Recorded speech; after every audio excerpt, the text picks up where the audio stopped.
오늘 성경 말씀은 민수기 35장 1절에서 34절입니다. 지금 우리나라는 정치적으로나 경제적으로 큰 어려움과 고비를 겪고 있습니다. 그러나 이 모든 어려움과 염려들에도 불구하고 세상이 살기 좋아진 것만은 사실입니다. 과학 문명과 기술이 급속도로 발달하고 경제적으로도 많은 발전을 거듭하여 풍요로운 세상이 되었습니다. 그런데 이상한 것은 세상이 이렇게 살기 좋아지는데 갈수록 많은 문제들이 생긴다는 것입니다. 그 중에서도 사회적인 문제들이 심각합니다. 마음을 정하지 못하고 방황하는 청소년들이 늘어가고 있습니다. 많은 사람들이 유흥과 일확천금에 빠져 헤어나지 못하고 있습니다. 요즘은 촉법 소년이라는 명목으로 어린아이들의 폭력이 문제가 되고 있습니다. 또한 많은 사람들이 정신없이 바쁘게 살아가다가 문득 삶의 의미를 잃어버리고 허무해하는 것을 볼 수 있습니다. 그로 인해 삶을 포기하고 심지어 스스로 목숨을 끊어버리는 사람들도 있습니다. 왜 그럴까요? 한마디로 말해 도피처가 없기 때문입니다. 세상에서 지치고 실망한 사람들이 피할 곳이 없습니다. 도피처가 없기 때문에 술이나 도박과 대표적인 쾌락으로 빠져들어가는 것입니다. 그런데 가장 심각한 것은 죄인이 죄를 해결받을 수 있는 도피처가 없다는 것입니다. 죄는 사람을 절망시키고 마침내는 죽음으로 몰아넣습니다. 그런데 그 죽음은 이 세상에서의 삶을 끝내는 데서 그치는 것이 아니라 영원한 멸망으로까지 이르게 합니다. 그렇다면 인간에게는 정말 도피처가 없는 것일까요? 오늘 본문은 그러한 도피처에 대해 말하고 있습니다. 이 시간 우리가 피할 도피처에 대해 알아보겠습니다. 민수기 34장에서 우리는 이스라엘 백성들이 차지하게 될 가나안 땅의 경계와 그 땅의 분배에 대해 살펴볼 수 있습니다. 그리고 이어지는 오늘 본문 35장에는 이스라엘 백성들이 각각 그 기업을 얻게 될 때 그들이 받은 기업에서 레위인들을 위해 성읍을 줄 것에 대해, 그리고 레위인들에게 주어진 성읍 중에서 도피성을 구별할 것에 대해 말하고 있습니다.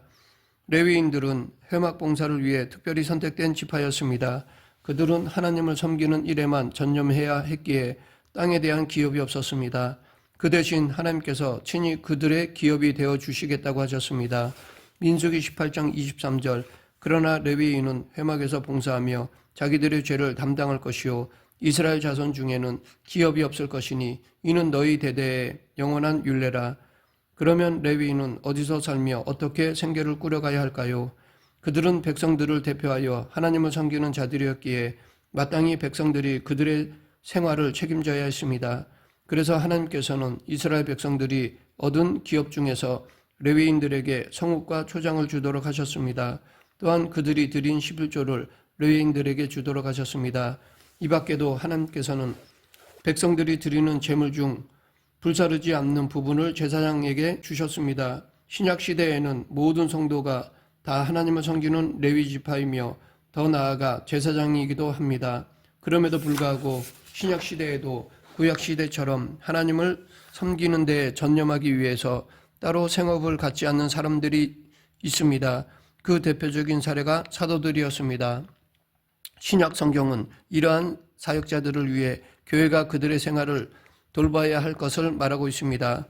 고린도전서 9장 13, 14절, 성전의 일을 하는 이들은 성전에서 나는 것을 먹으며 제단에서 섬기는 이들은 제단과 함께 나누는 것을 너희가 알지 못하느냐. 이와 같이 주께서도 복음 전하는 자들은 복음으로 말미암아 살리라 명하셨느니라. 갈라디아서 6장 6절, 가르침을 받는 자는 말씀을 가르치는 자와 모든 좋은 것을 함께하라. 레위인들은 이처럼 각 지파들이 받은 기업 중에서 성들을 받았기 때문에 다른 지파들처럼 자기들끼리 모여 살지 못하고 다른 지파들의 기업에서 떼어준 성들에 흩어져 살게 되었습니다. 그런데 이것은 창세기에서 그들의 조상 야곱의 예언된 대로 이루어진 것이었습니다. 야곱은 시므온과 레위 지파가 이스라엘에 흩어져 살게 될 것이라고 예언했습니다. 그런데 이것은 축복이라기보다는 저주였습니다. 그러면 시므온과 레위는 왜 이런 저주를 받았을까요? 그것은 그들이 저지른 참혹한 죄, 즉 분노함으로 사람을 죽였기 때문이었습니다. 야곱의 가족이 세겜에 머물고 있을 때 야곱의 외동딸 디나가 세겜 여자들을 만나러 나갔다가 세겜 추장에게 강간을 당하는 일이 일어났습니다. 야곱의 12 아들 중에 시므온과 레위는 그들의 여동생 디나가 세겜 주장에게 강간을 당하자 참혹하게 복수하였습니다. 그들은 세겜 족속의 남자들이 모두 할례를 받으면 자기 동생을 세겜 주장에게 아내로 주겠다고 속였습니다. 그리고 세겜 남자들이 할례를 받고 고통 중에 있을 때 기습하여 그들을 몰살시켰습니다.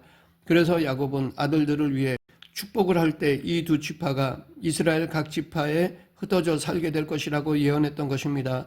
그러므로 레위인들이 함께 살지 못하고 흩어져 살게 된 것은 그 조상의 죄에 대한 저주 때문이었습니다.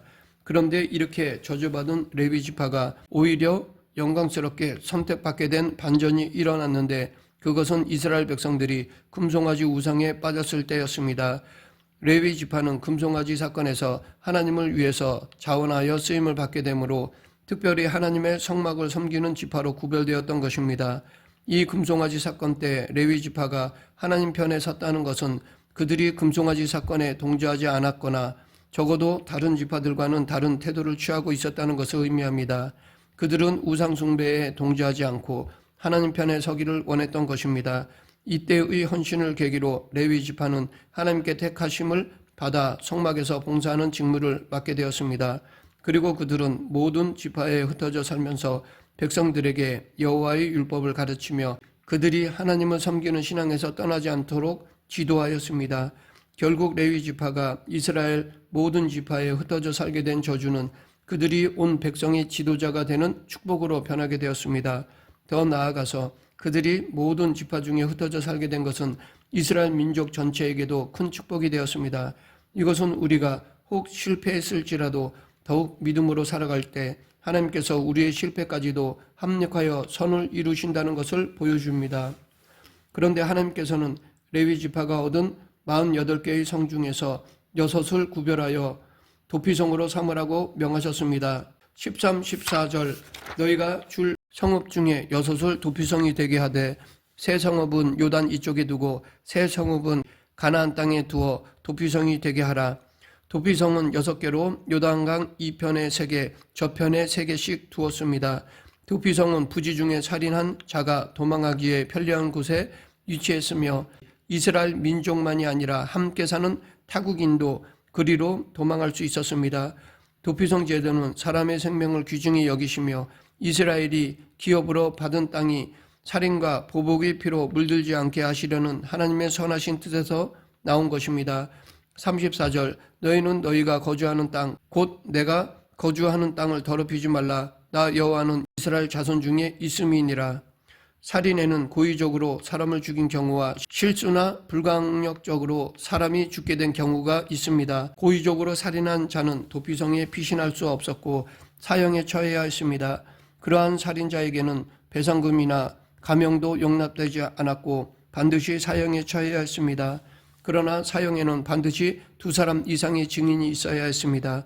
그런데 문제는 고의성이 없이 부지 중에 즉 실수로 사람을 죽인 경우였습니다. 그런 경우에 도피성으로 피하여 보호를 받을 수 있었습니다. 사람을 죽인 자가 도피성으로 도망해 오면 먼저 그 성문 앞에서 장로들이 사건의 경위를 듣습니다. 그리고 살인한 사람이 요청하면 그 성에 들어와 살 수 있게 했으며 피살된 사람의 친척들이 복수하러 오더라도 그 사람을 죽이게 내어주어서는 안 되었습니다. 그러나 피살된 사람의 성읍에서 이 사람을 데려다가 조사할 수는 있었습니다. 조사 결과 고의적인 살인이 아니라는 것이 밝혀지면 다시 도피성으로 보내주었습니다.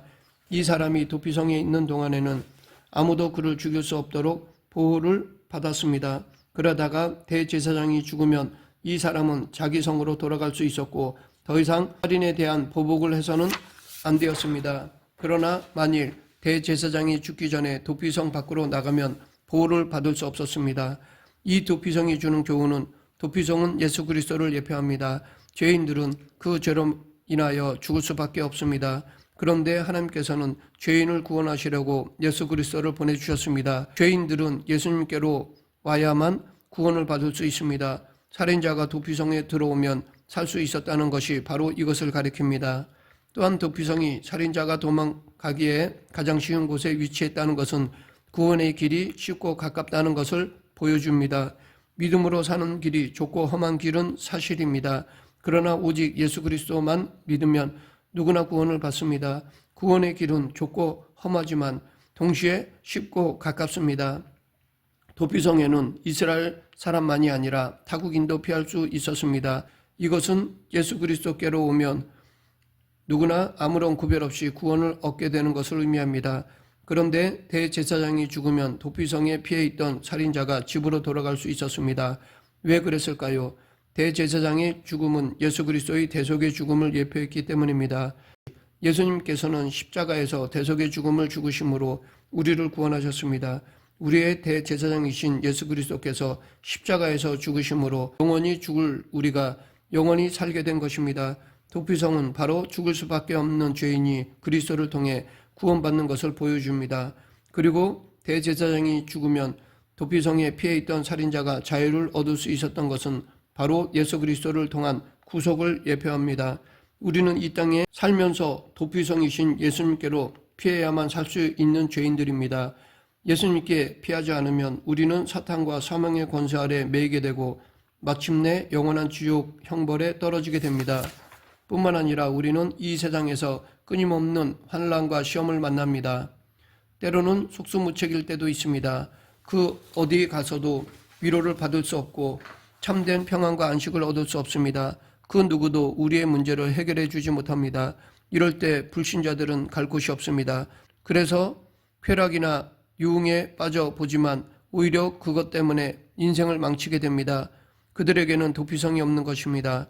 그러나 우리에게는 도피성이 있습니다. 예수 그리스도이십니다. 우리는 도피성이신 예수님께로 피하면 됩니다. 말씀을 맺겠습니다. 수고하고 무거운 짐진 자들아 다 내게로 오라 내가 너희를 쉬게 하리라 라는 예수님의 말씀을 믿고 우리는 예수님께로 피해야 합니다. 나를 구원하시기 위해 십자가에서 피 흘려 죽으시기까지 나를 사랑하신 예수님만이 우리의 도피성 되십니다. 영원한 천국에 들어갈 때까지 도피성이신 예수님께로 와서 모든 문제를 해결받는 저와 여러분이 되길 간절히 축원합니다. 기도하겠습니다. 생사와 화복을 주관하신 하나님 아버지, 우리의 참 안식처여 피난처 되신 예수님을 믿고 따르는 그리스도인이 되게 하여 주시옵소서. 예수님 이름으로 기도드립니다. 아멘.